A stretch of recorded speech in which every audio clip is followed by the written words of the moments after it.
Disclaimer: இந்த வீடியோவில் வரும் தகவல்கள் முழுக்க முழுக்க கல்வி ரீதியாக உருவாக்கப்பட்டுள்ளது மற்றும் எந்த ஒரு பங்குகளையும் பரிந்துரை செய்வது கிடையாது. ஹலோ ஃப்ரெண்ட்ஸ், இந்த வீடியோவில் நம்ம ஒரு பர்டிகுலர் ஸ்டாக்னுடைய ஃபண்டமெண்டல் அனாலிசிஸ் அண்ட் டெக்னிக்கலாக பார்த்தீங்கன்னா அதில் இருக்கக்கூடிய ஒரு சில பாயிண்ட்ஸ் பற்றி டிஸ்கஸ் பண்ணுவோம். இதுக்கு முன்னாடி பார்த்தீங்கன்னா இதே மாதிரி நான் 4 வீடியோஸ் கொடுத்துருக்கேன். ஸோ அந்த வீடியோக்கு சொன்ன அதே விஷயங்களே தான் இந்த வீடியோக்கு 100 லைக்ஸ் மினிமம் வரும்பொழுது என்னுடைய அடுத்த வீடியோ கொடுப்பேன். நான் ரொம்ப மினிமமான லைக்ஸ் தான் எதிர்பார்க்குறேன். நான் பார்த்தீங்கன்னா 500 1000 எதிர்பார்க்க கிடையாது. மினிமம் ஒரு 100 லைக்ஸ். ஸோ அதனால் நீங்கள் வீடியோ பார்க்குறதுக்கு முன்னாடி அந்த லைக்கை ப்ரெஸ் பண்ணிடுங்க. அதே மாதிரி முடிஞ்ச வரைக்கும் இந்த வீடியோவை ஹைப் பண்ண ட்ரை பண்ணுங்க. என்னுடைய வரக்கூடிய வீடியோஸ் எல்லாத்தையுமே வீடியோக்கு கீழே பார்த்தீங்கன்னா ஹைப் ஆப்ஷன் இருக்கும். ஸோ அதை நீங்கள் ஹைப் பண்ண ட்ரை பண்ணுங்க. அப்படின்னா கண்டிப்பாக என்னோட வீடியோஸ் அடுத்த லெவலுக்கு போகும்.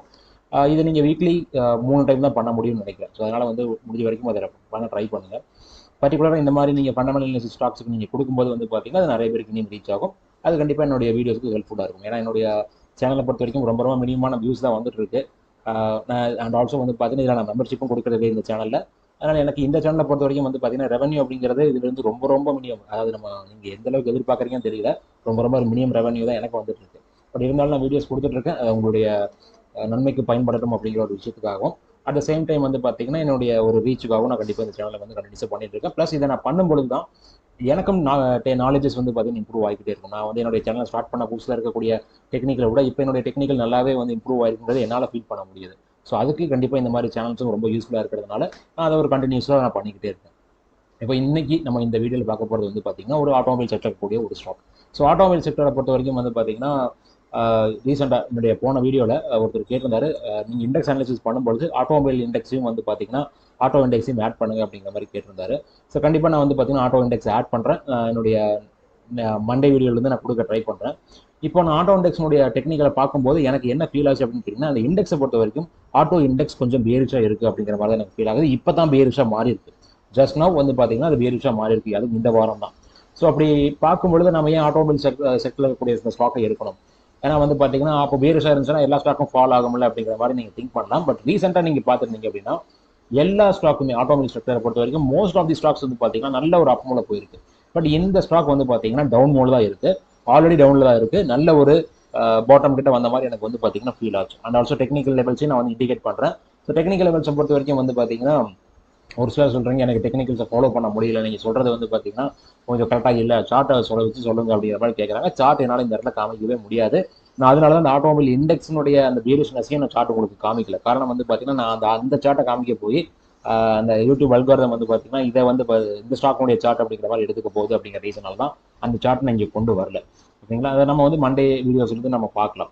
ஸோ அப்படி ஆட்டோமொபைல் அல்காரிதம் நம்ம சொல்றதுக்கான காரணம் பார்த்தீங்கன்னா அது ஒரு ஏஐ மாதிரி தான். நமக்கு ஆட்டோமேட்டிக்காக பார்த்தீங்கன்னா எல்லாமே அக்யூரேட்டாக எடுத்துக்கணும்னு சொல்ல முடியாது. அது மேபி பார்த்தீங்கன்னா மிஸ்மேட்ச் பண்ணுறதுக்கும் சான்சஸ் இருக்குது. அந்த ஒரு ரீசனால தான் நான் சொல்ல வரேன். இப்போ இதில் இருக்கக்கூடிய ஃபண்டமெண்டல்ஸை ஃபர்ஸ்ட் பார்த்துட்டு ஃபைனலாக பார்த்தீங்கன்னா நான் டெக்னிக்கலாக இருக்கக்கூடிய டேட் அண்ட் இயரை நான் உங்களுக்கு இண்டிகேட் பண்ணுறேன். ஸோ டேட் அண்ட் இயரை நான் இண்டிகேட் பண்ணும்போது நீங்கள் உங்களுடைய ஒர்க் என்ன அப்படின்னா, நீங்கள் இந்த வீடியோ பார்க்கும்போது சைடில் சார்ட்டை ஓப்பன் பண்ணி இந்த பர்டிகுலர் ஸ்டாக்னுடைய சார்ட்டை பார்த்தீங்கன்னா நீங்கள் ஸ்டடி பண்ணுங்க. நான் சொல்லக்கூடிய டேட்டுக்கு பார்த்தீங்கன்னா உங்களுடைய கர்சரை மூவ் பண்ணுங்க. ஆட்டோமேட்டிக்காக உங்களுக்கு டேட் அங்கேயும் விசிபிள் ஆகும். ஸோ ஜஸ்ட் கர்சரை மூவ் பண்ணி அந்த இடத்துல வச்சு பாருங்க. நான் ஏன் சொல்கிறேன் அப்படிங்கிறது நீங்கள் இப்படி ஃபாலோ பண்ணும்போது உங்களுக்கு டெக்னிக்கல் நாலேஜ் இனியும் இம்ப்ரூவ் ஆகும். ஓகேங்களா? இப்போ இந்த இடத்துல நம்ம ஃபண்டமெண்டல்ஸ்னு பார்க்கும்பொழுது இதில் கிட்டத்தட்ட நம்மளுக்கு இப்போ ரீசெண்டாக தான் இதில் ஒரு டிமர்ஜர் நடந்திருக்கு. ஸோ அதாவது டாடா மோட்டார் பேசஞ்சர் வெஹிக்கிளையும் கமர்ஷியல் வெஹிக்கிளும் நமக்கு டிமர்ஜர் பண்ணியிருக்காங்க. ஸோ அப்படி பண்ணதுக்கப்புறம் இதனுடைய டாடா மோட்டார் பேசஞ்சர் வெஹிக்கிளுடைய மார்க்கெட் கேபிட்டல் 1,16,000 கோடி கூட வச்சுக்கலாம். 1,16,000 கோடி மார்க்கெட் கேபிட்டல் இருக்கு. Current price 304. அப்போ இதனுடைய 52 வீக் ஹை அப்படின்னு பார்க்கும்போது 449 அப்படிங்கிற மாதிரி காமிக்குது. அண்ட் இதனுடைய ஆல் டைம் ஹை பார்த்தீங்கன்னா அதை வச்சு கம்பேர் பண்ணி பார்க்கும்போது ஆல் டைம் ஹைலேருந்து ஒரு ஹெவியான ஃபால் தான் அது கொடுத்துருக்கு. அண்ட் அடுத்ததா ஸ்டாக்னுடைய பிஇ 19.2. அதாவது இப்போ இருக்கக்கூடிய ஆட்டோமொபைல்ஸ் இருக்கக்கூடிய ஸ்டாக்ல 19.2 பிஇ இருக்கக்கூடிய ஸ்டாக்காக நம்மளுக்கு இது ஒன்று ஷார்ட் லிஸ்ட் ஆகுது. அண்ட் ஆல்சோ இந்த 19.2மே பார்த்தீங்கன்னா ரீசெண்டாக வந்த குவார்டர்லி ரிசல்ட்ஸ் கொஞ்சம் மோசமாக இருந்ததுனால தான் இந்த 19.2. பட் இதுக்கு முன்னாடி நீங்கள் பார்த்துருந்தீங்க அப்படின்னா இந்த ப்ரைஸுக்கு விட இதை விட அதிகமான ப்ரைஸில், அதாவது கரண்ட் ப்ரைஸ் 314 இருக்கு, இதை விட அதிகமான ப்ரைஸில் இருக்கும்போதும் இதனுடைய பிஇ ரொம்ப இனியும் கம்மியாக இருந்துச்சு. 11 12 அப்படிங்கிற ரேஞ்சில் இருந்துச்சு. அப்போ பார்த்தீங்கன்னா பிஇ அப்படிங்கிறது மாறக்கூடிய ஒரு விஷயம் தான். ஜஸ்ட் பார்த்தீங்கன்னா ஒரு குவார்டர்லி ரிசல்ட்ஸ்னுடைய ப்ராஃபிட் மோசமாக போச்சு அப்படின்னா பிஇ அப்படிங்கிறது மாறிடும். அப்போ இந்த ஒரு வேல்யூவை வச்சு மட்டும் நம்மளால பார்த்தீங்கன்னா இந்த ஸ்டாக்குக்கு பின்னாடி இல்லை எந்த ஒரு ஸ்டாக்குக்கு பின்னாடியும் போக முடியாது. ஏன்னா உங்களுக்கு அடுத்த குவார்டர் இனியும் நெகட்டிவ் ரிசல்ட்ஸ் கொடுக்குறாங்கன்னு வச்சுக்கோங்களேன், பிஇ உங்களுக்கு இப்போ இருக்கக்கூடிய ப்ரைஸ்லேயே உங்களுக்கு இன்க்ரீஸ் ஆயிடும். ஸோ அதனால அதை பேஸ் பண்ணி மட்டும் நம்ம பார்க்க முடியாது. பட் இருந்தாலும் எனக்கு டெக்னிக்கலாக அட்ராக்டிவாக ஃபீல் ஆச்சு. இன்னொரு முக்கியமான விஷயமா பார்க்கும்போது புக் வேல்யூக்கு ஈக்குவலாக இதனுடைய ஷேர் ப்ரைஸ் வந்துருச்சு. ஸோ அந்த அளவுக்கு பார்த்தீங்கன்னா ஷேர் ப்ரைஸ் மிகப்பெரிய அளவில் ஒரு அடிமட்ட லெவலுக்கு வந்திருக்கு அப்படிங்கிறத நம்ம சொல்லணும். நெக்ஸ்ட் வந்து பார்த்தீங்கன்னா ROCE, ROE எல்லாமே சூப்பரான லெவலில் இருக்குது. 28% அந்த லெவலில் நமக்கு இருக்குது. Face value 2. So face value 2 அப்படிங்கும்போது சிங்கிள் ஃபேஸ் வேல்யூக்கு நம்ம பார்க்குறோம் அப்படின்னா இது கிட்டத்தட்ட ஒரு 160 ரூபாய் இருக்கக்கூடிய ஒரு ஷேராக நம்மளுக்கு இப்போதைக்கு ஃபீல் ஆகுது. டெப்ட் வந்து பார்த்தீங்கன்னா 67,000 கோடி. இது ரொம்ப ரொம்ப அதிகமான டெப்ட் தான். பட் இதனுடைய ப்ரீவியஸ் ஹிஸ்ட்ரியை நீங்கள் எடுத்து பார்த்துருந்தீங்க அப்படின்னா மிகப்பெரிய அளவில் டெப்ட் இருந்துச்சு. ஸோ அந்த மிகப்பெரிய அளவில் இந்த டெப்ட்டில் வந்து பார்த்தீங்கன்னா கிட்டத்தட்ட பாதி வரைக்குமே குறைச்சிட்டாங்கன்னு சொல்லணும். இனியும் வந்து பார்த்தீங்கன்னா கொஞ்சம் நாட்களில் இந்த டெப்டையும் ரெடியூஸ் பண்ணிடுவாங்க அப்படிங்கிறத பண்ணிடுவோம் அப்படிங்கிற விஷயங்களை வந்து பார்த்தீங்கன்னா இந்த கம்பெனி ஸ்ட்ராங்காகவே இருக்காங்க. அண்ட் ஆல்சோ இவங்க வந்து பார்த்தீங்கன்னா அது ரிப்பீட்டடாக நிறைய இடங்களில் மென்ஷன் பண்ணிக்கிட்டு தான் இருக்காங்க.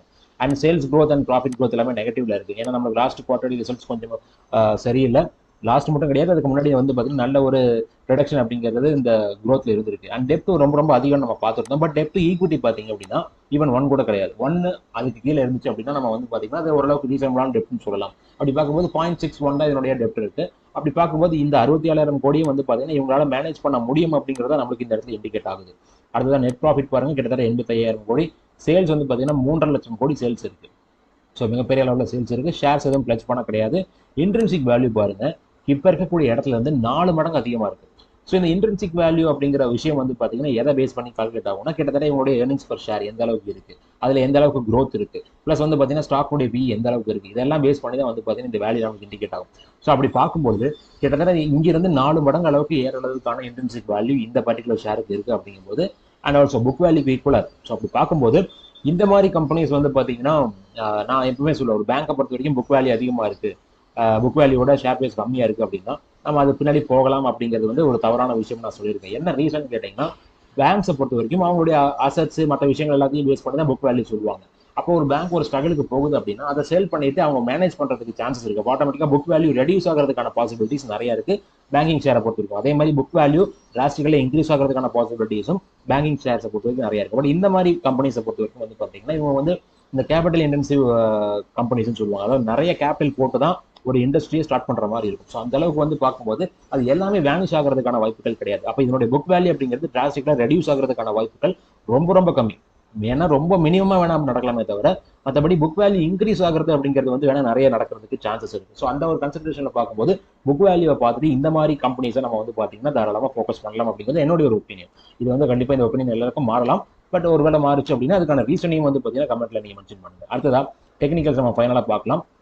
இதனுடைய பேர் கம்பேரிசனில் பார்க்கும்போது நான் எனக்கு இங்கே பாருங்க இந்த விஷயங்கள், அதாவது price to book value. So எங்கே இருக்குது அப்படின்னு பார்க்கும்பொழுது எஸ் இந்த இடத்துல இருக்குது. ஸோ இங்கே வந்து பார்த்தீங்கன்னா ப்ரைஸ் டு புக் வேல்யூ எல்லா ஷேர்ஸ்க்கும் பாருங்கள்.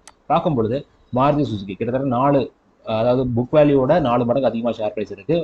M&M 4.5 மடங்கு அதிகமாக இருக்குது.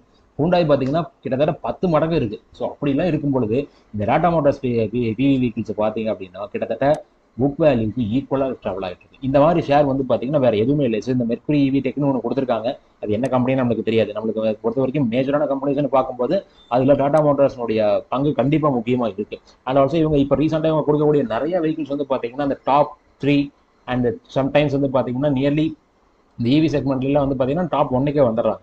ஸோ அந்த அளவுக்கு வந்து பார்த்தீங்கன்னா எங்களுடைய வெஹிக்கிள்ஸ் வந்து ரீச் ஆகிட்டு இருக்கு பப்ளிக் சைடில். பட் இதுக்கு முன்னாடி வந்து ஒரு 15-20 வருஷத்துக்கு முன்னாடி இந்த மாதிரி இருந்துச்சுன்னு கேட்டிங்கன்னா ஒரு சில செட் ஆஃப் வெஹிக்கிள் மட்டும் தான் போயிட்டு இருந்துச்சு. பட் இப்போ வந்து பார்த்தீங்கன்னா நிறைய கார்ஸ் வந்து பார்த்தீங்கன்னா இவங்களுடைய கார்ஸ் வந்து ரீச் ஆகிட்டு இருக்கு பப்ளிக் சைடில். அண்ட் ஆல்சோ நிறைய பேருக்கு ஃபோக்கஸ் இருக்கு. பட் இருந்தாலும் ஒரே ஒரு ட்ராபேக்கை என்ன சொல்றாங்கன்னு கேட்டிங்கன்னா என்னுடைய சர்வீஸ் அந்த அளவுக்கு மோசமாக இருக்குது அப்படிங்கிற மாதிரி தான் சொல்றாங்க. பட் நான் வந்து பார்த்தீங்கன்னா என்கிட்ட காரும் கிடையாது, நான் காரை சர்வீஸும் கொண்டு போனதும் கிடையாது. அதனால எனக்கு பொறுத்த வரைக்கும் மற்றவங்க சொல்லக்கூடிய விஷயத்தை தான் சொல்றேன், இந்த சர்வீஸ் வந்து மோசமாக இருக்குது அப்படிங்கிறது. பட் அது எல்லாமே வந்து பார்த்தீங்கன்னா மேனேஜ் பண்ணணும்னு நினைச்சா தாராளமாக பண்ண முடியும். அடுத்ததாக சேல்ஸ் வந்து நல்லா ரெடியூஸ் ஆன மாதிரி நம்மளுக்கு ஃபீல் ஆகும். பட் இதில் வந்து பார்த்தீங்கன்னா இந்த ரிடக்ஷன் அப்படிங்கிறது நம்ம மேபி இப்போ இந்த டிமர்ஜர்னால இதனுடைய வேல்யூஸ் ரெடியூஸ் ஆயிருக்கா அப்படிங்கிறத நம்ம செக் பண்ணி பார்க்கணும். ஏன்னா டிமர்ஜர் பண்ணதுனால அந்த கமர்ஷியல் வெஹிக்கிளுடைய அந்த சேல்ஸை வந்து பார்த்தீங்கன்னா இங்கேயே ரிமூவ் பண்ணியிருப்பாங்க. ஸோ அப்படி பார்க்கும்போது இதனுடைய கமர்ஷியல் வெஹிக்கிள் அதனுடைய குவார்டர்லி ரிசல்ட்ஸ் பார்த்தீங்க அப்படின்னா கிட்டத்தட்ட செப்டம்பர் 2024 இருந்து உங்களுக்கு வந்து இப்போ ட்ரேடிங் வியூல காமிக்குது. ஸோ அப்படி பார்க்கும்போது செப்டம்பர் 2024 இருந்தா இங்கேருந்து நமக்கு என்ன இருக்குன்னு பார்த்தீங்கன்னா சேல்ஸ் நம்மளுக்கு டிக்ரீஸ் ஆன மாதிரி காமிக்குது. ஸோ இப்போ அந்த கணக்கப்படி பார்க்கும்போது அந்த டிமர்ஜனுடைய வேல்யூஸ் இங்கேருந்து ரிமூவ் ஆயிருக்கு. ஸோ அந்த ஒரு ரீசனால தான் இதுக்கு முன்னாடி வந்து பார்த்தீங்கன்னா கிட்டத்தட்ட 1 lakh வரைக்கும் சேல்ஸ் இருந்து இப்போ நம்மளுக்கு கம்மியான மாதிரி காமிக்குது. ஸோ அதனால இது ஒரு பெரிய விஷயமா எடுத்துக்க வேண்டாம் அப்படின்னு தான் நான் ஃபீல் பண்றேன். அடுத்ததான் வந்து பார்த்தீங்கன்னா உங்களுக்கு சொன்ன இல்லைங்களா, அந்த ப்ராஃபிட் லாஸ்ட் குவார்டர்லி ஒரு மிகப்பெரிய லெவலில் ரெடியூஸ் ஆயிருக்கு. ஸோ அந்த ஒரு ரீசனால ஆட்டோமேட்டிக்காக என்ன இருக்குன்னு பார்த்தீங்கன்னா இவங்களுடைய PE வேல்யூ இன்க்ரீஸ் ஆயிருச்சு. ஸோ அப்போ ப்ராஃபிட் தான் வந்து பார்த்தீங்கன்னா PE வேல்யூ டிட்டர்மைன் பண்ணுது. ஸோ இப்போ ப்ராஃபிட்டை நம்ம வந்து கம்பல்சரி இந்த மாதிரி ஸ்டாக்ஸுக்கு நம்ம மானிட்டர் பண்ணிக்கிட்டே இருக்கணும். அப்போ இந்த இடத்துல வந்து பார்த்தீங்கன்னா ப்ராஃபிட் ஒரு நெகட்டிவான ஒரு ப்ராஃபிட்டை கொடுத்துருக்காங்க அப்படிங்கிறத மீன். பட் ப்ரீவியஸ் குவார்ட்டரில் வந்து பார்த்தீங்கன்னா மிகப்பெரிய அளவில் ப்ராஃபிட் இருக்குது அப்படிங்கிற மாதிரி நீங்கள் திங்க் பண்ணலாம். பட் அது வந்து பார்த்தீங்கன்னா மோஸ்ட்லி அதர் இன்கம்லேருந்து வந்த ப்ராஃபிட்டாக இருக்குது. ஸோ அந்த ஒரு ரீசனால தான் லாஸ்ட் குவார்ட்டரில் கிட்டத்தட்ட மிகப்பெரிய அளவில் ப்ராஃபிட் வந்திருக்கு. பட் இந்த ப்ராஃபிட்டும் கண்டிப்பாக பிஇ அஃபெக்ட் பண்ணியிருக்கும். ஏன்னா இது நல்ல ஒரு பாசிட்டிவான ப்ராஃபிட் அப்படிங்கிற மாதிரி நமக்கு தெரியறதுனால அந்த பிஇ ரொம்ப ரொம்ப கம்மியாக இருக்குன்னு நம்ம சொன்னோம் இல்லைங்களா. மேபி இந்த ஒரு ரீசனால கூட கம்மியாக இருக்கலாம். ஸோ அதனால தான் வந்து பார்த்தீங்கன்னா இந்த ஒரு விஷயத்தை நம்ம பிஇ வச்சு நம்ம கம்பேர் பண்ண வேண்டாம். நம்ம டேரெக்டாக வந்து பார்த்தீங்கன்னா புக் வேல்யூ வச்சு நம்ம பார்த்துக்கலாம். அடுத்ததா எல்லாத்துக்கும் ஒரு ரீசன் சொல்லி தான் நம்ம சொல்லணும். ஸோ அந்த ஒரு ரீசன் எல்லாம் தான் சொல்கிறேன். அடுத்ததாக வந்து பார்த்தீங்கன்னா net profit. So net profit year on year பார்க்கும்பொழுது நெகட்டிவ்லாம் பல வருஷங்கள் கொடுத்துருக்காங்க. அதுக்கப்புறம் வந்து பார்த்தீங்கன்னா இப்போ நல்லா பாசிட்டிவாக மாற ஆரம்பிச்சிருக்காங்க. பட் இந்த ட்ரைலிங் 12 மந்த்தில் பார்த்தீங்கன்னா 85,000 கோடியும் காமிக்கும். அப்போ இந்த அளவுக்கு வந்து பார்த்தீங்கன்னா மிகப்பெரிய அளவில் உங்களுடைய இயர்லி ப்ராஃபிட் இன்க்ரீஸ் ஆயிடுச்சுன்னு கேட்டிங்கன்னா அகைன் அதே தான். இப்போ வந்த குவார்ட்டர்ல விட அதுக்கு முன்னாடி குவார்ட்டர்ல வந்து பார்த்தீங்கன்னா அதர் இன்கம் மூலமாக மிகப்பெரிய அளவில் வந்து உங்களுக்கு ப்ராஃபிட் வந்திருக்கு. கிட்டத்தட்ட இங்கே பார்த்தீங்கன்னா 85,000 கோடி. ஸோ அந்த ஒரு ரீசனால தான் இங்கே வந்து பார்த்தீங்கன்னா இயர் ஆன் இயர் ப்ராஃபிட் மிகப்பெரிய அளவில் இருக்குது. அந்த ஒரு ரீசனால தான் இப்போ இருக்கக்கூடிய பிஇ வேல்யூ ரொம்ப ரொம்ப கம்மியாக இருக்குது அப்படிங்கிற மாதிரி காமிக்குது. பட் நம்மளுக்கு பொறுத்த வரைக்கும் இனி வந்து பார்த்தீங்கன்னா இந்த வேல்யூஸ் எல்லாம் கண்டிப்பாக நெக்ஸ்ட் இயரில் நம்மளுக்கு ஈக்குவலைஸ் ஆயிரும்னு நினைக்கிறேன். ஸோ அப்படின்னாலும் அந்த டைம் தான் நம்ம செக் பண்ணி பார்க்குற மாதிரி இருக்குது என்னுடைய பிஇ வேல்யூவை. அடுத்ததாக ரிசர்வ்ஸ். ஸோ ரிசர்வ்ஸ் வந்து பார்த்தீங்கன்னா மிகப்பெரிய அளவில் வச்சிருக்காங்க. அண்ட் பாரோயிங்ஸை கம்பேர் பண்ணும்போது ரிசர்வ்ஸ் வந்து பார்த்தீங்கன்னா ரொம்ப ரொம்ப அதிகமாக இருக்குது. அண்ட் இவங்க நான் ஆல்ரெடி சொன்னேன் இல்லைங்களா, கிட்டத்தட்ட வந்து என்னுடைய பீக் பாரோயிங் எங்க அளவுக்கு இருந்துக்குன்னு பாருங்க. 1,42,000 கோடி 1,46,000 கோடி வந்து பார்த்தீங்கன்னா பாரோயிங்ஸ் வச்சிருக்க இடத்துல இப்போ அதோட பாதிக்கும் கீழே பாரோயிங்ஸை கொண்டு வந்துட்டாங்க. அடுத்ததா இவங்களுடைய மேபி பாரோயிங்ஸ் வந்து பார்த்தீங்கன்னா இந்த கமர்ஷியல் வெஹிக்கிளுக்கு மாற்றி விட்டுருப்பாங்களே அப்படிங்கிற ஒரு திங்கிங் நமக்கு வரலாம். ஸோ இப்போ அந்த மாதிரி சுச்சுவேஷன்ஸில் வந்து நம்ம என்ன பண்ணணும் அப்படின்னா இவங்களுடைய பாரோயிங்ஸ் பேலன்ஸ் ஷீட்டை நம்ம செக் பண்ணி பார்க்கணும். அதில் பார்க்கும்போது கமர்ஷியல் வெஹிக்கிளினுடைய பாரோயிங் வந்து பார்த்தீங்கன்னா வெறும் 5,983 கோடி தான் இந்த கடைசி குவார்டர்லி வச்சு பார்க்கும்போது செப்டம்பர் 2025. அதே செப்டம்பர் 2025 நம்ம எடுத்துக்குவோம் இங்கே. அப்படி பார்க்கும்போது 67,000 கோடி. அங்கே வந்து பார்த்தீங்கன்னா ஒரு 6,000 கோடின்னு வச்சுக்கோங்க. 67,000 நீங்கள் 6,000 ஆட் பண்ணிங்கன்னா உங்களுக்கு வரக்கூடிய வேல்யூ 73,000 கோடி தான். அப்படி பார்க்கும்போது 1,46,000 கோடி எக்ஸாக்டாக ஆஃபாக ரெடியூஸ் ஆயிடுச்சு. ஸோ அப்போ மிகப்பெரிய அளவில் வந்து பார்த்தீங்கன்னா டெப்டை ரெடியூஸ் பண்ணியிருக்காங்க. அது இந்த கம்பெனியை பொறுத்த வரைக்கும் இப்போ இருக்கிற சுச்சுவேஷனில் ஒரு பாசிட்டிவான விஷயமா தான் பார்க்கணும். ஏன்னா இதுக்கு முன்னாடி இருந்த விஷயங்கள் என்ன 2015-16 இந்த ஷேர் ப்ரைஸ் வந்து பார்த்தீங்கன்னா ஒரு பீக்ல இருந்து மிகப்பெரிய அளவில் ஃபால் ஆச்சு. எவ்வளோ ஃபால் ஆச்சுன்னு கேட்டீங்கன்னா 90%. அதாவது அந்த ஷேரில் நம்ம வந்து ஃபார் எக்ஸாம்பிளுக்காக சொல்கிறேன், வெறும் ஒரு உதாரணத்துக்காக தான். ஏன்னா ஒரு லட்ச ரூபா போட்டிருந்தாங்க அப்படின்னா அந்த ஷேர் ப்ரைஸ் 2015 இன்வெஸ்ட் பண்ணியிருந்தாங்கன்னா 2020 அப்படின்னு வரும்போது அந்த 1 லட்ச ரூபா வெறும் 10,000 ரூபாயே மாறிடும். ஸோ மிகப்பெரிய அளவில் ஒரு ஃபாலை வந்து பார்த்தீங்கன்னா 2015-16 பீக்ல இருந்து 2020 வரைக்கும் இந்த ஷேர் கொடுத்துச்சு. ஸோ அதுக்கான காரணம் என்னன்னு கேட்டிங்கன்னா அந்த டைமில் தான் இந்த ஜாக்வார் அண்ட் லேண்ட் ரோவர் வந்து அவங்களுடைய பிஸ்னஸ் அக்வயர் பண்ணுறாங்க. மிகப்பெரிய அளவில் டெப்ட் இருந்துச்சு. மிகப்பெரிய அளவில் லாஸில் வந்து போயிட்டு இருந்த ஒரு கம்பெனியை வாங்கி இவங்க வந்து பார்த்தீங்கன்னா டர்ன் அரவுண்ட் பண்ணாங்க. அண்ட் டர்ன் அரவுண்ட் பண்ணி இப்போ வந்து பார்த்தீங்கன்னா அந்த லாஸஸ் எல்லாத்தையுமே வந்து பார்த்தீங்கன்னா நம்மளுக்கு அப்படி குறைச்சிக்கிட்டே வராங்க அந்த பாரோயிங்ஸ். ஸோ அப்படி பண்ணும்போது இப்போ இருக்கிற சுச்சுவேஷனில் நம்மளுக்கு அதே பெரிய ப்ராப்ளம்ஸாக இருக்குது. ஜாக்வார் அண்ட் லேண்ட் ரோவரில் வந்து பார்த்தீங்கன்னா அதே மாதிரி ப்ராப்ளம்ஸ் தான் இருக்குது. அதே மாதிரி வந்து பார்த்தீங்கன்னா சேல்ஸ் ரொம்ப கம்மியாக இருக்கிற மாதிரி தான் நமக்கு இண்டிகேட் ஆகிட்டு இருக்கு.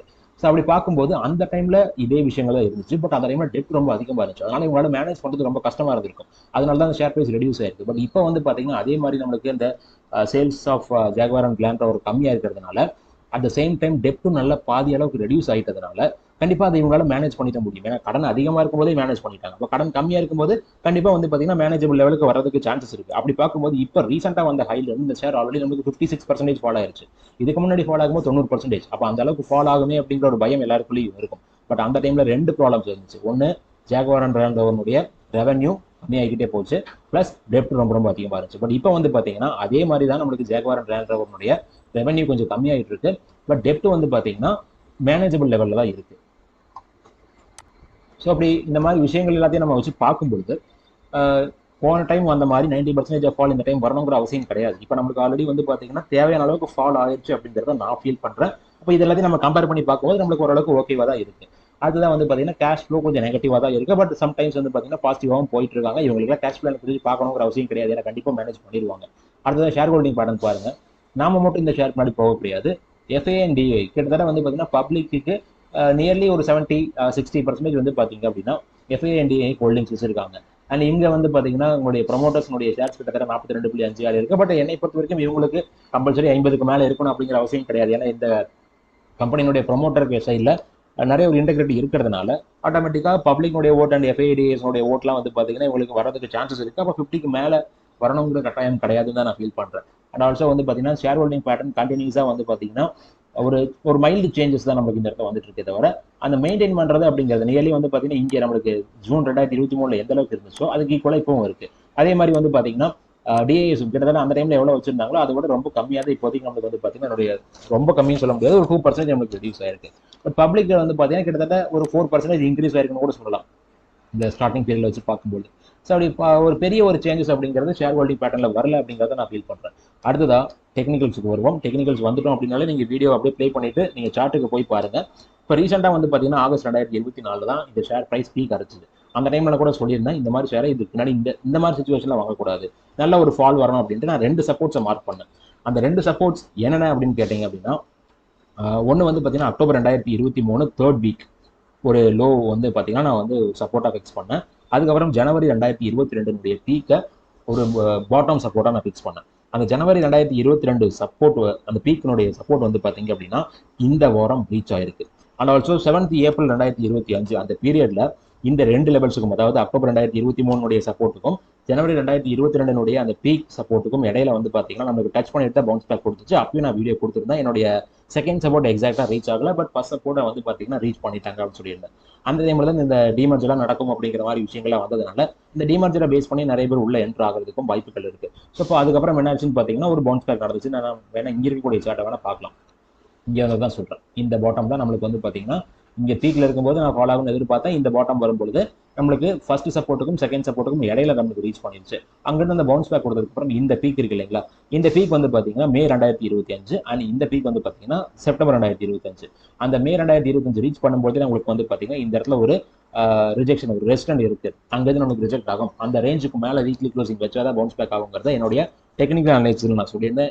டெக்னிக்கல் அனலைசிஸ் வந்து பார்த்தீங்கன்னா என்னுடைய இன்னொரு சேனல் நான் கொடுத்துட்டு இருக்கேன். அதில் வந்து பார்த்தீங்கன்னா channel name DCT technical analyser. அந்த சேனலில் நான் மெம்பர்ஷிப்பில் வீடியோஸ் கொடுத்துட்டு இருக்கேன். உங்களுக்கு விருப்பம் இருந்தால் அந்த சேனலை நீங்கள் மெம்பராக நீங்கள் ஜாயின் பண்ணலாம். அந்த சேனலுடைய லிங்க் டிஸ்கிரிப்ஷனில் இருக்குது. ஸோ அதில் நான் அந்த லெவலை பிரேக் பண்ணாதான் நம்ம ஃபர்தர் மூவ் நான் சொன்னேன். பட் பிரேக் ஆகலை, திரும்ப 2 டைம் டச் பண்ணுச்சு. எப்போன்னு கேட்டீங்கன்னா மே 2025 செப்டம்பர் 2025 டச் பண்ணிட்டு அங்கிருந்தா செகண்ட் ஃபால் நம்மளுக்கு ஸ்டார்ட் ஆச்சு. இப்போ வந்து பார்த்தீங்க அப்படின்னா நான் சொல்லக்கூடிய விஷயம் இதுதான். எக்ஸாக்டாக சொல்லணும்னா இந்த இடம். ஸோ இதுதான் வந்து பார்த்தீங்கன்னா நான் சொன்ன இடம், அந்த பீக். இந்த பீக் தான் நம்மளுக்கான ஒரு செகண்ட் சப்போர்ட் அப்படிங்கிறத நான் மார்க் பண்ணேன். இது இந்த ஃபாலில் எக்ஸாக்டாக நம்மளுக்கு ரீச் ஆகல, பட் வந்து பார்த்தீங்கன்னா இந்த இடத்துல நம்மளுக்கு இந்த வாரத்தினுடைய லோ இந்த லெவலில் எக்ஸாக்டாக டச் பண்ணிடுச்சு. ஸோ அதனால் டேரெக்டாக இங்கேருந்து பவுன்ஸ் பேக் ஆகுங்கிறது நம்மளால சொல்ல முடியாது. பட் அது நல்ல ஒரு சப்போர்ட். ஒருவேளை இது நம்மளுக்கு பாட்டமாக அமைஞ்சது அப்படின்னா நம்மளுக்கு இங்கேருந்தே பவுன்ஸ் பேக் ஆகலாம். பட் அந்த பவுன்ஸ் பேக் இமீடியட்டாக நடக்குமான்னு கேட்டிங்கன்னா நம்மளுக்கு கண்டிப்பாக கொஞ்சம் ஸ்லோவாக நடக்கிறதுக்கும் சான்சஸ் இருக்குது. ஏன்னா ஆட்டோமொபைல் செக்டரே வந்து பார்த்தீங்கன்னா கொஞ்சம் வீக்காக இருக்கிறதுனால, அதாவது இண்டெக்ஸ் கொஞ்சம் வீக்காக இருக்கிறதுனால அந்த மாதிரி ஒரு பவுன்ஸ் பேக் வருமா அப்படிங்கிறது ஒரு டவுட் தான். பட் எல்லா ஸ்டாக்கும் இறங்கும்போது இந்த ஸ்டாக் வந்து பார்த்தீங்கன்னா ஏறதுக்கும் வாய்ப்புகள் இருக்குது. ஆனால் அடுத்ததாக வந்து பார்த்தீங்கன்னா இந்த மே 2025 செப்டம்பர் 2025 இதனுடைய ஹை கம்பல்சரி பிரேக் ஆகணும். அப்படி பிரேக் ஆச்சு அப்படின்னா நம்ம வந்து பார்த்தீங்கன்னா இந்த இடத்துல ஒரு ஆல் டைம் ஹையை தாராளமாக எதிர்பார்க்கலாம், ப்ரீவியஸ் ஆல் டைம் ஹையை எதிர்பார்க்கலாம் அப்படிங்கிறது என்னுடைய ஒரு opinion. At the same time இப்போ இருக்கிற சுச்சுவேஷனில் நம்மளுக்கு ஒரு இந்த சப்போர்ட், அதாவது இந்த ஜனவரி 2022 பாட்டம் டாப் தான் நான் வந்து பார்த்தீங்கன்னா ஒரு சப்போர்ட்டாக ஃபிக்ஸ் பண்ணியிருக்கேன். ஒருவேளை அந்த சப்போர்ட் நம்மளுக்கு பிரேக் ஆச்சு அப்படின்னா அடுத்த சப்போர்ட் எங்க அப்படிங்கிற கேள்வி கண்டிப்பாக எல்லாருக்கும் வரும். ஸோ அப்படி பார்க்கும்போது அடுத்த சப்போர்ட்டை நான் ஃபீல் பண்ணுறது ஒன்று வந்து பார்த்தீங்கன்னா இந்த ஜனவரி 2023 பாட்டமை நான் சப்போர்ட்டாக எதிர்பார்க்குறேன். பட் அது ரெண்டுக்கும் இன்பிட்வீனில், அதாவது இந்த பீக்குக்கும் இந்த பாட்டமுக்கும் இன்பிட்வீனில் ஒரு கேப் இருக்கு. பர்டிகுலராக வீக்லி சார்ட்ல வச்சு பார்த்தீங்க அப்படின்னா அந்த கேப் கிளியராகவே தெரியும். அந்த கேப் ஒரு நார்மல் கேப் கிடையாது, அது வந்து பார்த்தீங்கன்னா ஒரு பிரேக் அவே கேப். ஸோ அந்த கேப்பை நான் வந்து பார்த்தீங்கன்னா ஒரு டிமாண்ட் ஜோனாக கூட கன்சிடர் பண்ணலாம் தான் நான் ஃபீல் பண்ணுறேன். ஸோ அந்த கேப் வந்து பார்த்தீங்கன்னா 3rd ஏப்ரல் 2023 வீக்லி கேண்டலுடைய க்ளோசிங்க்கும் 10th ஏப்ரல் 2023 கேண்டலுடைய ஓப்பனிங் ப்ரைஸுக்கும் இடையில இருக்கக்கூடிய கேப் தான். இது ஒரு ப்ராப்பரான ஒரு அக்யூரேட்டான ஒரு பிரேக் அவே கேப். அப்போ எல்லா கேப்புமே டிமாண்ட் ஜோனாக ஒர்க் அவுட் ஆகுமான்னு கேட்டால் கண்டிப்பாக கிடையாது. எல்லா கேப்புமே வந்து பார்த்தீங்கன்னா நம்மளுக்கு சப்போர்ட்டாவோ இல்லை ரெஸ்டாரண்டாவோ ஒர்க் அவுட் ஆகுமான்னு கேட்டிங்கன்னா கண்டிப்பாக கிடையாது. இதுக்கு நிறைய கண்டிஷன்ஸ் இருக்குது. அந்த கண்டிஷன்ஸ் எல்லாமே என்னுடைய ஆன்லைன் கிளாஸில் நான் டீச் பண்ணுறேன். என்னுடைய ஆன்லைன் கிளாஸ் ஏப்ரல் ஃபர்ஸ்ட் வீக்லேருந்து ஸ்டார்ட் ஆக போகுது. உங்களுக்கு விருப்பம் இருந்துச்சு அப்படின்னா இந்த வீடியோனுடைய கமெண்ட்ல நீங்கள் மென்ஷன் பண்ணுங்க, கண்டிப்பாக நான் உங்களுக்கு ரீச் பண்ணுறேன். ஸோ உங்களுக்கு விருப்பம் இருந்தால் மட்டும் நீங்கள் பண்ணால் போதும். ஸோ அந்த கேப் இப்போ இருக்கக்கூடிய இந்த பிளேஸில் இருக்கக்கூடிய கேப் வந்து பார்த்தீங்கன்னா ஒரு குரூஷியலான ஒரு டிமாண்ட் ஜோனாக ஒர்க் அவுட் ஆக சான்சஸ் இருக்குன்னு நினைக்கிறேன். அது இப்போ இருக்கக்கூடிய ப்ரைஸ்லேருந்து கொஞ்சம் ஃபியூ பாயிண்ட்ஸ் தள்ளி இருக்குது. ஸோ அதனால் அந்த ஃபியூ பாயிண்ட்ஸ் தள்ளி இருக்கக்கூடிய அந்த லெவல் நமக்கு ரீச் ஆச்சு அப்படின்னா தாராளமாக சப்போர்ட் எதிர்பார்க்கலாம். பட் கரண்ட் லெவலே ஒரு சப்போர்ட் அப்படிங்கிறத நான் ஃபீல் பண்ணுறேன். அடுத்ததான் நான் உங்களுக்கு ஆல்ரெடி வந்து பார்த்தீங்கன்னா 2015-16 90% ஃபாலோ ஆயிடுச்சுன்னு சொல்லியிருந்தேன். ஸோ அதுக்கு வந்து பார்த்தீங்கன்னா ஜாக்வார் அண்ட் லேண்ட் ரோவருடைய ரெவன்யூ ரிடக்ஷன் தான் முக்கியமான காரணம் அப்படிங்கிறத நம்ம வந்து பார்த்தீங்கன்னா ஆல்ரெடி பேசியிருந்தோம். அப்போ ஜாக்வார் அண்ட் லேண்ட் ரோவருடைய ரெவன்யூ ரிடக்ஷன் ரொம்ப ரொம்ப முக்கியமானு கேட்டிங்கன்னா கிட்டத்தட்ட இவங்களுடைய மோஸ்ட் ஆஃப் தி ரெவன்யூஸ்ல 80%, உங்களுடைய என்டையர் ரெவன்யூஸ்ல 80% வந்து பாத்தீங்க அப்படின்னா இந்த கம்பெனி மூலமா தான் வருது, அதாவது ஜாகுவார் அண்ட் லேண்ட் ரோவர் மூலமா தான் வருது. ஸோ அப்படி பார்க்கும்போது கண்டிப்பா ஜாகுவார் அண்ட் லேண்ட் ரோவருடைய ரெவன்யூ ரொம்ப ரொம்ப முக்கியம் தான். பட் அப்ப அது ஏன் வந்து நம்மளுக்கு இந்த அளவுக்கு ட்ராப் ஆகுதுன்னு கேட்டீங்க அப்படின்னா, சைனாவில் இருக்கக்கூடிய மோஸ்ட் ஆஃப் தி கம்பெனிஸ் வந்து நம்மளுக்கு மிகப்பெரிய அளவில் டஃப் கொடுத்துருக்காங்க. எல்லா ஆட்டோமொபைல் கம்பெனிஸுக்கும் மிகப்பெரிய அளவில் டஃப் கொடுத்துட்டு இருக்காங்க. ஸோ அந்த ஒரு ரீசன் தான் முக்கியமான காரணம். ஸோ கிட்டத்தட்ட அதுக்கு ஈக்குவலான ஃபாலோ வந்துருச்சு அப்படின்னு தான் நானும் ஃபீல் பண்றேன். அண்ட் அது மட்டும் கிடையாது, இப்போ இருக்கக்கூடிய இடம் சப்போர்ட் நம்ம சொல்றோம். அதே மாதிரி இந்த ஏப்ரல் 2023 அந்த இடத்துல ஒரு கேப் இருக்கு. வீக்லி சார்ட்ல பாத்தீங்க அப்படின்னா தெரியும். அந்த கேப் ஒரு டிமாண்ட் ஜோன் அப்படின்னு சொல்றோம். அப்ப இந்த ரெண்டு லெவல்ஸுக்கும் இடையில வந்து பாத்தீங்கன்னா 2020 ஒரு மிகப்பெரிய ஃபால் வந்துச்சு. கொரோனா ஃபால் எல்லாருக்குமே தெரியும். அது 2020 பாட்டமையும் இப்ப வந்த இந்த பீக்கையும் ஃபிபோனாசி யூஸ் பண்ணி கனெக்ட் பண்ணீங்க அப்படின்னா கிட்டத்தட்ட ஃபிபோனாசி அப்படிங்கிறது ஒரு அதுல 0.618 அப்படிங்கிற லெவல் வந்து பாத்தீங்கன்னா ஒரு குரூஷியலான லெவல். இதே என்னுடைய மெம்பர்ஷிப் வீடியோஸ்ல நான் கொடுத்துருக்கேன். அப்படி அந்த ஃபிபோனாசி ரீட்ரேஸ்மெண்ட்டை 2020 பாட்டம் 2024 பீக் வச்சு கனெக்ட் பண்ணீங்க அப்படின்னா இது ஒரு மிகப்பெரிய ரேலி. இந்த மிகப்பெரிய ரேலியினுடைய இந்த பாட்டம் அண்ட் பீக்கை கனெக்ட் பண்ணும்போது வரக்கூடிய 0.618 கண்டிப்பா ஒரு நல்ல ஒரு சப்போர்ட்டா ஒர்க் அவுட் ஆகும். அந்த சப்போர்ட் வந்து பாத்தீங்கன்னா நான் சொல்லக்கூடிய இந்த ஏப்ரல் 2023 அண்ட் ஜனவரி 2022 இது ரெண்டு லெவல்ஸுக்கும் இன்பிட்வீன் தான் கிராஸ் ஆகுது. ஸோ அப்படி பார்க்கும்போது கிட்டத்தட்ட அந்த லெவல் நம்மளுக்கு நியர்லி ரீச்டு, இனி ஒரு ஃபியூ பாயிண்ட்ஸ் தான் தள்ளி இருக்கு. ஸோ அதனால எப்போ வேணாலும் அது நம்மளுக்கு நல்ல ஒரு சப்போர்ட்டாக ஒர்க் அவுட் ஆகிறதுக்கான பாசிபிலிட்டிஸ் நிறையாவே இருக்குன்னு ஃபீல் பண்ணுறேன். அண்ட் நான் ஆல்ரெடி சொன்ன விஷயம் தான், 2015-16 மிகப்பெரிய ஃபால் வந்திருக்கு. அதுக்கு ஈக்குவலான ஃபால் இப்போ வரணும் அப்படிங்கிற பயம் கண்டிப்பாக எல்லாருக்கும் இருக்கும். அந்த பயத்தை பொறுத்த வரைக்கும் அன்னைக்கு இருந்த சுச்சுவேஷன்ஸ் வேற, இன்னைக்கு இருந்த சுச்சுவேஷன்ஸ் வேற. அன்னைக்கு இந்த கம்பெனிக்கு மிகப்பெரிய அளவில் கடன் இருந்துச்சு. இப்போ அந்த கடனில் கிட்டத்தட்ட வந்து பார்த்தீங்கன்னா மிகப்பெரிய அளவு வந்து பார்த்தீங்கன்னா ரெடியூஸ் பண்ணிட்டாங்க. அப்போ ஒரு கம்பெனி பண்ணக்கூடிய ப்ராஃபிட்ல அந்த கடனுக்கான இன்ட்ரெஸ்ட் பே பண்ணதுக்கு அப்புறம் தான் வந்து பார்த்தீங்கன்னா இவங்களுடைய புக்லேயே ஆட் ஆகும். ஸோ அப்படி பார்க்கும்போது அந்த கடன் ரீபே பண்றதுக்கு இவங்க ப்ராஃபிட்ல இருந்து ரீபே பண்ணிட்டு வருவாங்க. இப்போ இதுக்கு முன்னாடி வந்து பாத்தீங்கன்னா ஒரு 1 லட்சம் கோடி கடன் இருக்குன்னு வச்சுக்கோங்களேன். ப்ராஃபிட் பண்றது ஒரு 10,000 கோடி அப்படின்னா அந்த 1 லட்சம் கோடி கடனுக்கு ஒரு 5,000 கோடி வந்து அந்த ப்ராஃபிட்ல இருந்து எடுத்து வைக்கிறாங்கன்னு வச்சுப்போம். இப்போ 5,000 கோடி எடுத்து வைக்கணுங்கிற அவசியம் கிடையாது. அதே ப்ராஃபிட்ல இருந்து 2,500 கோடி எடுத்து வச்சா போதும். அப்போ ஆட்டோமேட்டிக்கா வந்து பாத்தீங்கன்னா இவங்களால அதிகமான ப்ராஃபிட்டை காமிக்க முடியும். ஆனால் அந்த ப்ராஃபிட்டை யூஸ் பண்ணி கண்டிப்பா இனியும் கடனை வந்து பாத்தீங்கன்னா நல்லா டிராஸ்டிக்கா ரெடியூஸ் பண்ணவும் முடியும். ஸோ அதனால இது நம்மளுக்கு நார்மலான விஷயம் அப்படிங்கிற மாதிரி தான் நான் ஃபீல் பண்றேன். ஸோ இது கொஞ்சம் டீடைலாக அனலைஸ் பண்ணியிருக்கோம். இந்த வீடியோ உங்களுக்கு பிடிச்சிருந்துச்சு அப்படின்னா நான் எதிர்பார்க்கறது ஒன்று தான், நீங்கள் லைக் பண்ணுங்க. அண்ட் ஆல்சோ இந்த வீடியோ ஹைப் பண்ண ட்ரை பண்ணுங்க. அப்படி பண்ணும்போது ஆட்டோமேட்டிக்காக என்னோட வீடியோஸ் அதிகமாக ரீச் ஆகும். நான் எங்கிட்ட லிஸ்ட் ஆஃப் ஸ்டாக்ஸ் நிறைய இருக்கு. ஏன்னா இப்போ மார்க்கெட் மிகப்பெரிய அளவில் ஃபாலோ இருக்கு. நிறைய ஸ்டாக்ஸ் நான் லிஸ்ட்ல ஆட் பண்ணி வச்சிருக்கேன். இப்போ வரைக்கும் வந்து பார்த்தீங்கன்னா நம்ம 5வது ஸ்டாக்காக பார்க்குறோம். 5 டிஃப்ரெண்ட் செக்டர். ஸோ கண்டிப்பாக வந்து பார்த்தீங்கன்னா இது எல்லாமே உங்களுக்கு யூஸ்ஃபுல்லாக இருக்கும்னு நினைக்கிறேன். அடுத்த வீடியோஸ் உடனே வரணும்னு எதிர்பார்த்தீங்க அப்படின்னா முடிஞ்ச வரைக்கும் வீடியோவை நல்லா லைக் பண்ணுங்க. இந்த வீடியோ உங்களுக்கு பிடிச்சிருந்துச்சு அப்படின்னா நம்மளுடைய சேனலை சப்போர்ட் பண்ணுங்க. என்னுடைய நெக்ஸ்ட் ஆன்லைன் கிளாஸ் ஜனவரி 1st வீக்லேருந்து ஸ்டார்ட் ஆக போது. உங்களுக்கு விருப்பம் இருந்தால் இந்த வீடியோடைய கமெண்ட்ல நீங்க மென்ஷன் பண்ணலாம். ரொம்ப நன்றி இந்த வீடியோ பார்த்துட்டு. இந்த வீடியோவோட டிஸ்கிரிப்ஷன்ல Angel One Zerodha demat account open பண்றதுக்கான லிங்க் கொடுத்துருங்க. அதை யூஸ் பண்ணி உங்களுடைய யூடியூப் சேனல் சப்போர்ட் பண்ணுங்க. அட் த சேம் டைம் இந்த வீடியோவை லைக் பண்ணுங்க, ஷேர் பண்ணுங்க, அண்ட் ஆல்சோ நம்ம யூடியூப் சேனலுக்கு சப்ஸ்கிரைப் பண்ணுங்க. ரொம்ப நன்றி.